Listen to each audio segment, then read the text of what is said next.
I was indeed the first outside postdoc that Louis hired. You've already heard Rich Muller say that there were his famous graduate students, Frank Crawford, Lynn Stevenson, and Bob Tripp, with whom he retreated to being a grad student for a few months. Shortly thereafterwards, Louis called all his famous friends to ask if any of them had any promising graduate students. It was strictly the old boy network. There weren't any affirmative action advertisements in those days. And Fermi allowed as yes, he had a promising graduate student, and Louis called me up and invited me to come to Berkeley and take a look around. And Fermi encouraged me.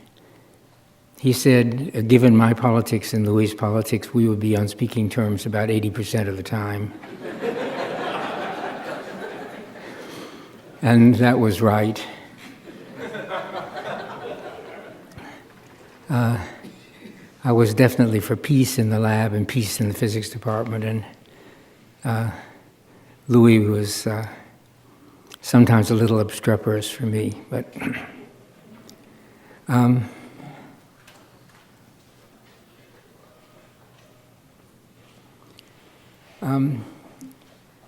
Bob Bergenow talked about Nobel Prizes and Nobel Prizes at Bell Labs. 10 for T, 5 of whom had Nobel Prizes. I had a discussion with Steve Chu recently after Saul Perlmutter, whom you'll hear from this afternoon, became the 22nd UC Berkeley faculty member to get a Nobel Prize. And Steve gave me the following, to my mind, really surprising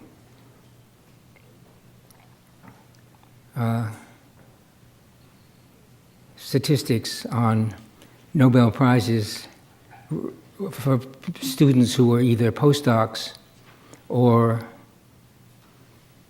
graduate students on the LBL, Lawrence Berkeley Lab payroll, which is this marvelous factory up the hill. Steve said he knew or had read the biographies of about 50 of the Nobel laureates, some of whom, of course, are still at Berkeley, but that the total count that he had of graduate students or postdocs who had been on the LBL payroll and who later got Nobel Prizes and are somewhere comes to another 30, which I think is a pretty surprising and gratifying statistic.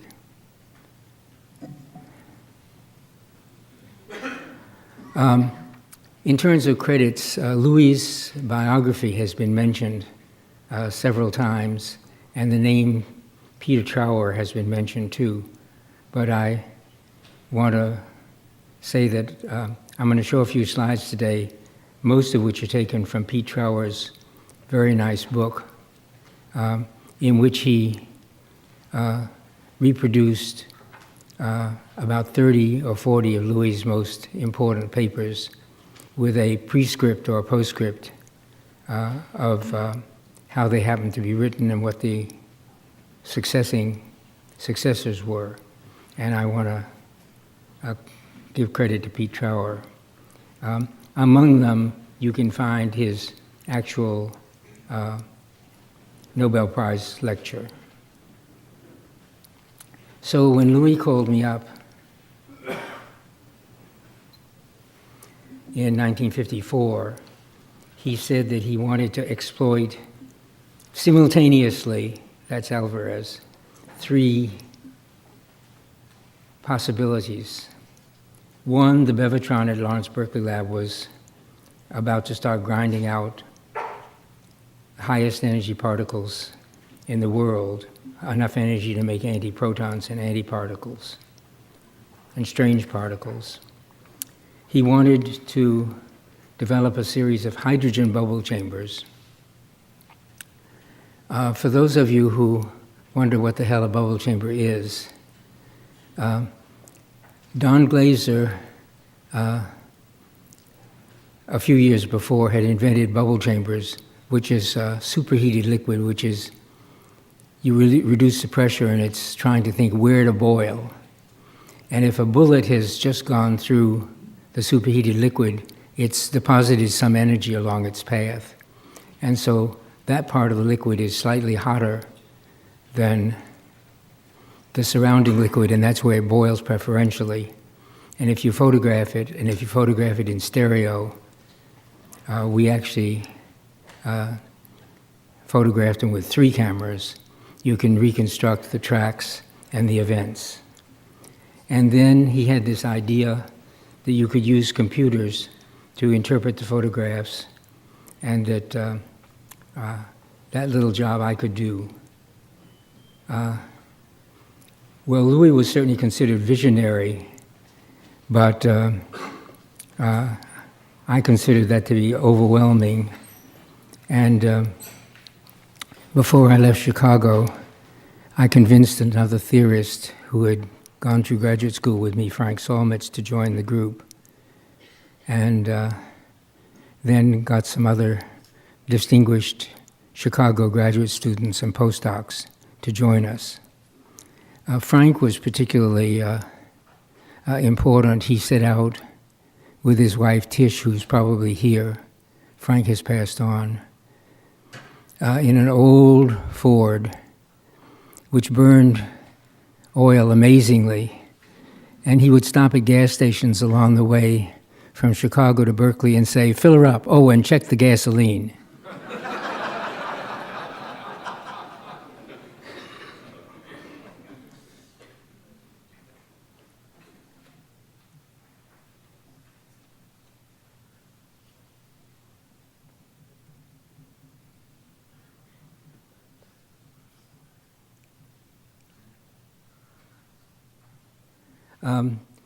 This is fast forwarding, and I'll go back to 1958. This is a display in connection with the Nobel Prize celebrations of Lynn Stevenson, who's here, Frank Solmitz,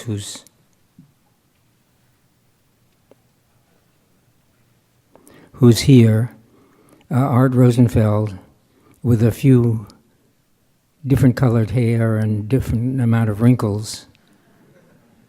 Louis and Lena, who's unchanged, of course. And a chain of bubble chambers going from a 4-inch to a 15-inch. One's missing, and then there's the glass, the spare glass for the 72-inch, which I'll show you a picture next. Talk about big engineering.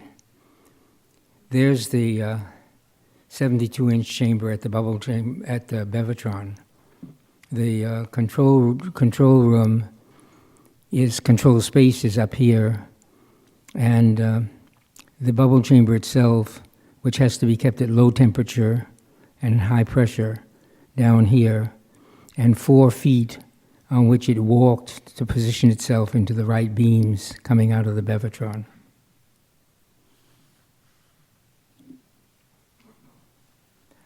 This is an actual photograph from, I think, the 20-inch chamber.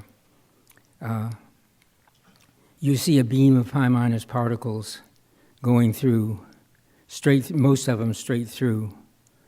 One of them collides here. Oh, why hydrogen? Well, hydrogen is pure protons. So if a beam has a collision, has an interaction, and disappears, or a bunch of particles come out, you know that the initial reaction was, in this case, pi minus meson plus proton, which is neutral. So the beam particle disappears. And then you notice here, about a centimeter away in real space, an unstable particle is made. It turns out to be a K0 meson decaying into 2 pi mesons. And another particle goes a slightly larger distance and decays into a proton and a pi minus. So these events were scanned, and the hypothesis was made as to which events they were, and then the computer programs were supposed to check out the hypothesis and see which of many hypotheses actually fit the data. I'll give you a cleaned up picture with the beam particles covered over of how an event can look and why hydrogen is necessary. This turns out to be a K- beam. The K- collides with a proton, again disappearing, making two neutral particles. In this case, the lambda, this is a real gap here. It's shorter than the usual gap, but the scanner was able to notice there was a gap. This lambda particle decays into a proton going off here, and a pi minus meson, which comes to rest in hydrogen. Oh, I forgot to say, the bubble chamber has a huge magnetic field. So the more it curves, the more the particle track curves, the lower stiffness it has, the less momentum it has, and you can measure the momentum and the angle that way. So the pi minus comes to rest in hydrogen, lives 10 to the minus 8 seconds or so, and decays in turn into an electron, which you see spiraling like a coil, like a bed spring out of the chamber.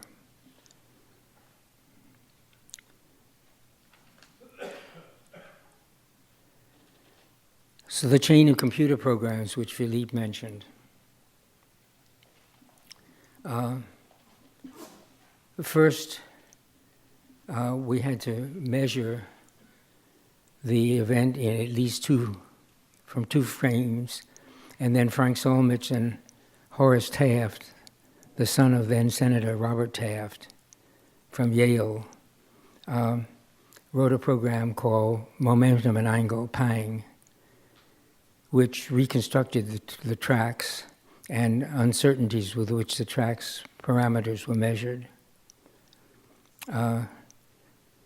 Incidentally, to back up Philippe's statement,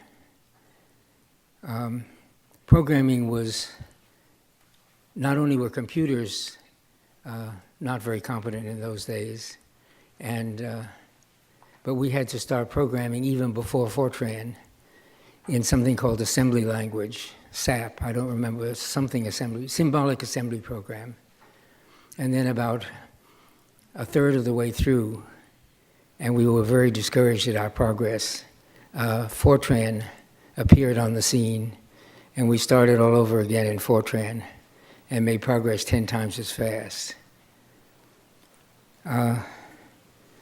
So we wrote programs to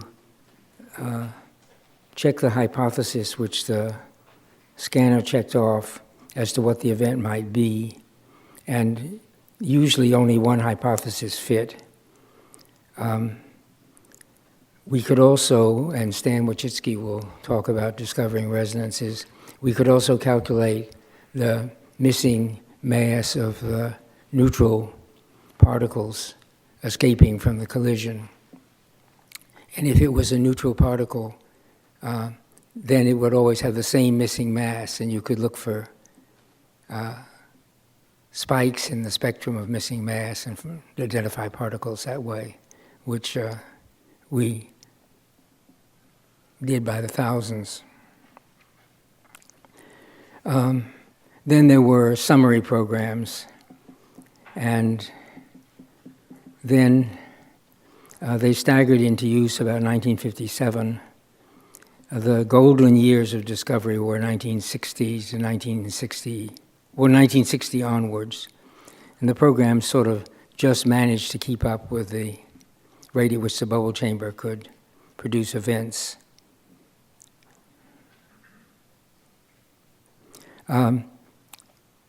Actually, I think that Jack Lloyd is going to show this slide, so I'm not going to get distracted to do anything except point out that the left-hand scale is events measured per year by the bubble chamber, scanned by people, but processed by the computer programs, which finally, by 1966 or so, leveled off at something like 600,000 events per year, which is about one event every couple of minutes, 24-hour-a-day program operation. And from that, we were able to supply enough film to give some to other labs and process the event ourselves, and then Pang and Kick and Guts ran at other labs also. Now, one thing which Philippe didn't mention, when I first got to the lab, I started publishing little wallet cards the size of a modern credit card. I, with the help of Walter Barkus, who did emulsion experiments, of the properties of the then known particles, which were a few unstable mesons and a few unstable baryons, like the lambda zero, which I just mentioned to you. This grew like lightning and soon became a wallet sheet. And then I remember before we abandoned the wallet sheets of 8.5 by 11 paper, it was 3 sheets of paper stapled together and printed on both sides. At which stage of the game we decided to start submitting the paper to the Reviews of Modern Physics and had a joint program with CERN. And after I left on my environmental career, Lina Galtieri, whom you heard from today as chairman of our organizing committee, took over the job and put in lots of time as being chair at Berkeley. And a colleague from Finland, Mats Roos, represented CERN, and currently Michael Barnett runs the particle data group from Berkeley. The number of collaborating authors is 170. And, oh shoot.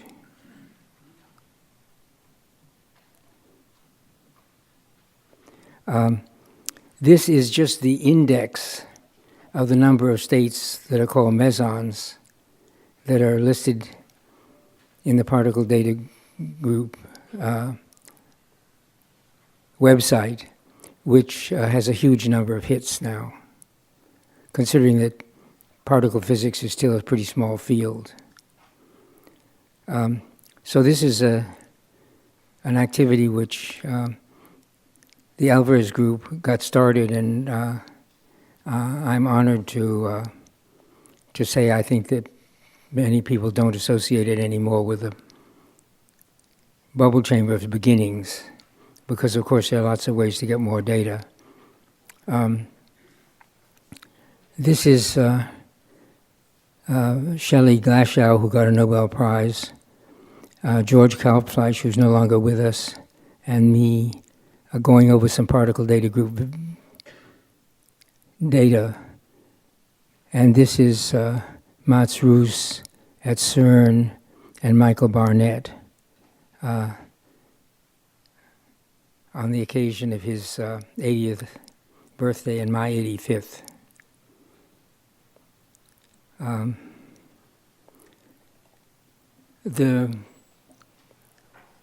At the time of printed papers, Review of Modern Physics kept track of citations, and this was the most cited high-energy article in high-energy physics, with a significant number of citations. Now, of course, it's all done with hits on the page. It's on a server at LBL and a server at CERN. The LBL server alone gets 10 million hits a year.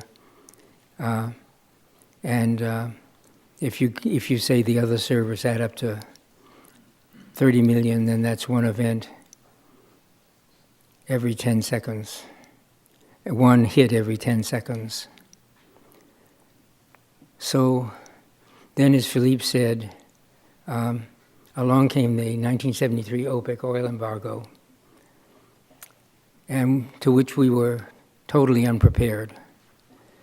I hear you, Philippe. And there were long lines waiting in gasoline for gasoline, with Americans who were so unaware of our use of energy that they would sit in line with the engines running and run out of gasoline while waiting in the gasoline line to fill up their gasoline-guzzling cars and trucks. New U.S. cars were at 14 miles per gallon, whereas new European cars were already at 28, and the Japanese had smaller cars but got even better mileage. Well, it was pretty clear that Congress was going to do something about that, because to double the efficiency of American cars, all you really had to do was call up Mercedes or Volkswagen or Toyota and find out how they did it. Existence proof. But the interesting thing to a bunch of us who had a summer study in Princeton in 1974 was that buildings were also equally a factor 2 more energy intense than European or Japanese buildings. And that was less obvious. We had this summer study, and I think it took us the first 3 days to realize that there were lots of scandals because energy in the United States was so cheap that it was really treated like dirt, managed like dirt, which is not very carefully. So I switched over to a different part of Lawrence Berkeley Lab and decided to form an energy efficient buildings program and took, quote, temporary leave from particle physics. And I want to say Louis strongly supported this move. As somebody said this morning, he sort of felt that he had gone off to war and done radar and bombs for a few years, and that I could afford to go off to efficiency war and do what I hope were efficiency bombs for a couple of years. It was a big success. We developed fluorescent lamps, which led to compact fluorescent lamps, high heat mirror windows, which are now known as low-E windows and are required in cold weather all over the world. It's too bad they can't be called heat mirrors, but some firm patented the word, some California firm, and so they're called low emissivity windows. And with that success, temporary became permanent, and I never went back to particle physics. And probably a lot of what I just said isn't exactly right because my memory's fuzzy. But one last remark. The United States has, in fact, over the last 35 years, since the OPEC embargo, doubled its energy efficiency. Our energy end-use bill last year was $1 trillion. If we hadn't doubled our energy efficiency, it would have been $2 trillion per year. So we've saved lots of money. And California, where Lawrence Berkeley Lab has had some influence, has done even better. We haven't done better on cars. That's preempted by the federal government. But we've done a lot better on electricity, where we have control of our own destiny. And so this is my favorite plot of per capita electricity production consumption in California. The blue line is the United States, the red line is California. California has stayed flat in energy use despite a huge tendency for electrification for 30 years. The United States had excess to the same information but not access to the same building standards and appliance standards has gone up 2% a year and is now up 50%. We think that's pretty good. It means that we've avoided adding 50% to our already pretty big $30 billion a year electric bills. Some of it is because of what I call the Camelot effect, namely the weather for most of us along the coast is very mild and it doesn't take any brains to build efficient buildings. And the other is that we don't have cheap coal, so we're a little more conscious of electricity prices, but about a third of it is better hardware and better standards. And so I thank you very much.